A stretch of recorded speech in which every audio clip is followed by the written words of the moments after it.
쌀이 주식인 우리는 밥심으로 산다는 말이 있을 정도로 밥을 먹으며 살아갑니다. 그것도 삼시세끼 밥으로 해결하며 살고 있죠. 그래서 밥을 해 먹든 안 해 먹든 어느 가정이나 쌀은 기본으로 다 준비되어 있는데요. 그런데 그 일반 쌀에 유통기한이나 소비기한 표시되어 있던가요? 아마 못 보셨을 겁니다. 쌀 푸대에는 몇 년 산과 도정 연월일만 있고 유통기한은 나와 있지 않습니다. 그렇다면 쌀은 무한대로 소금처럼 두고두고 오랫동안 묵히며 먹어도 될까요? 그래서 준비했습니다. 절대로 드시면 안 되는 쌀이 있습니다. 이런 쌀로 밥을 해 드시면 큰 병 생기게 됩니다. 그 이야기 지금 시작합니다. 안녕하십니까. 조여사 전성시대입니다. 우리가 먹는 식품 중에는 유통기한, 소비기한이 없는 식품이 몇 가지 있습니다. 소금이나 설탕, 꿀, 식초, 양주 이런 식품은 유통기한이 없습니다. 그런데 쌀도 따져보니 유통기한이 없었습니다. 왜냐? 쌀을 구매해보면 유통기한 표시가 없기 때문입니다. 그렇다면 쌀은 몇 년이고 오래 두고 먹어도 괜찮을까요? 그렇지 않습니다. 쌀은 종류에 따라 소비기한이 좀 다릅니다. 가장 큰 차이점은 백미와 현미입니다. 왜냐? 현미는 벼 껍질만 벗겨서 유통되기 때문에 현미쌀은 기름지고 지방 함량이 높습니다. 그렇기 때문에 백미보다 더 빨리 변질됩니다. 그래서 현미는 조금씩 구매해서 드셔야지 오랫동안 쟁여놓고 먹는 쌀은 아니라는 얘기입니다. 쌀은 도정 후 한 달만 지나도 맛이 떨어지기 시작합니다. 제일 밥맛이 좋을 때가 도정 후 15일 안에 밥맛이 제일 좋다고 하는데요. 그게 그렇습니다. 가을에 햅쌀을 사서 밥을 했더니 기름이 자르르 흐르고 밥맛이 그렇게 좋더니 갈수록 처음 사왔을 때 먹던 밥맛이 아니라는 걸 느낄 때가 있지요. 그게 다 이유가 있었던 겁니다. 쌀은 도정하고 바로 최고의 밥맛이 나다가 수분이 날아가면서 밥맛이 떨어지기 시작합니다. 그렇기 때문에 보관이 중요합니다. 그러면 백미쌀은 얼마나 오래 두고 먹을 수 있을까요? 그건 이렇습니다. 보통 백미쌀 소비기한은 1년 정도는 두고 드셔도 됩니다. 그러나 도정 후 냉장시설에 보관했다면 2년까지 드실 수 있습니다. 또 도정하지 않은 알곡은 5년까지 보관했다 드셔도 됩니다.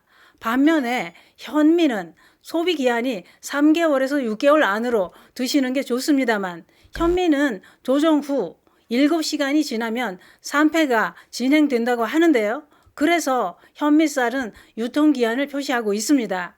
중요한 건 현미쌀도 보관을 어떻게 하느냐에 따라 소비기한은 또 달라집니다. 냉장고나 냉동실에 보관했다면 더 오래 두고 드셔도 된다는 얘기입니다. 그러나 현미쌀은 냉동실에 보관하면 밥이 푸석하고 밥맛이 떨어집니다. 이 점은 참고하셔서 조금씩만 구매해 드시는 게 좋겠죠. 그런데 쌀은 잘못 보관하면 벌레가 생길 뿐만 아니라 변질도 되고 곰팡이까지 핍니다. 그렇기 때문에 쌀은 냉장고나 냉동실이 아니더라도 직사광선을 피해 어둡고 서늘한 곳이 좋고 습기나 냄새를 차단해 보관하는 게 변질도 안 되고 밥맛도 좋습니다.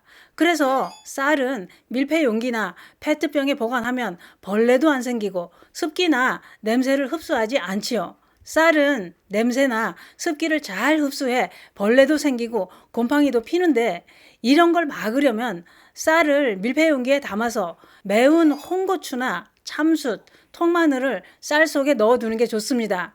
또는 에탄올을 솜에 묻혀서 밀폐된 쌀통에 5일 정도 넣어 놓는 것도 벌레를 방지할 수 있습니다. 또 만일 곰팡이가 생겼다면 그 쌀은 과감하게 미련 없이 버리시는 게 좋습니다. 쌀이 조금이라도 색이 변한 것 같다거나 쌀 씻은 물 색깔이 진한 회색이거나 검은빛이 돌며 짙어졌다면 무조건 버려야 되는 이유가 있습니다.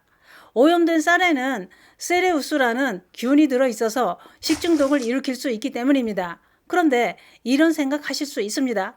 곰팡이가 피었더라도 여러 번 박박 문질러 씻고 고온 압력솥에 밥을 하는데 균이 다 익었겠지. 어떻게 살아있겠느냐. 이러실 수 있습니다만 걔네들은 익지 않고 살아있는 무서운 놈들입니다. 쌀에 핀 곰팡이균 독은 열을 가해도 죽지 않고 펄펄 끓는 물에서 온천욕을 하듯이 시원하다,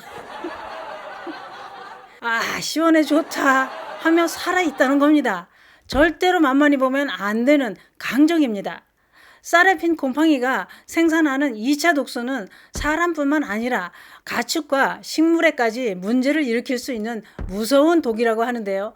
이러한 곰팡이균을 유독물질 또는 곰팡이 독이라고 하는데, 이 독은 조금만 섭취해도 건강에 치명적인 큰 병을 만들게 됩니다. 쌀에 핀 곰팡이균도 견과류의 곰팡이처럼 형광성 독소인 아플라톡신인 것으로 밝혀졌는데요. 쌀에 곰팡이가 피면 아플라톡신, 제랄레논, 오클라톡신 이런 독소가 만들어지는데, 아플라톡신은 강력한 1급 발암물질로 간암을 유발하고, 오클라톡신은 콩팥에 심각한 손상을 입히고, 제랄레논은 생식 기능 장애나 난임을 유발한다고 알려져 있습니다. 곰팡이 진짜 무섭습니다. 또 곰팡이는 280도 이상 가열하면 분해는 되지만 문제가 되는 곰팡이 독성은 사라지지 않고 그대로 남아서 우리 건강을 무너뜨리고 있다는 겁니다. 또 있습니다. 하얀 쌀이 누렇게 변색되기도 하는데요. 이것도 쌀 곰팡이가 독소를 만들었기 때문인데요. 이것을 황변미라고 하는데, 누렇게 변하는 곰팡이 독은 쌀뿐만 아니라 보리, 수수, 땅콩 등에서도 발생한다고 하니 누렇게 변한 것들도 절대 드시면 안 됩니다. 어쨌거나 쌀이 조금이라도 색깔이 변했다면 망설이지 마시고 버리셔야 됩니다. 그런데 그게 그렇습니다. 배고픈 시절을 살아온 어르신들은 쌀 절대 못 버립니다. 옛날엔 쉰밥도 물에 씻어서 먹다가 식중독에 걸려서 중내산에 난리가 나곤 했죠.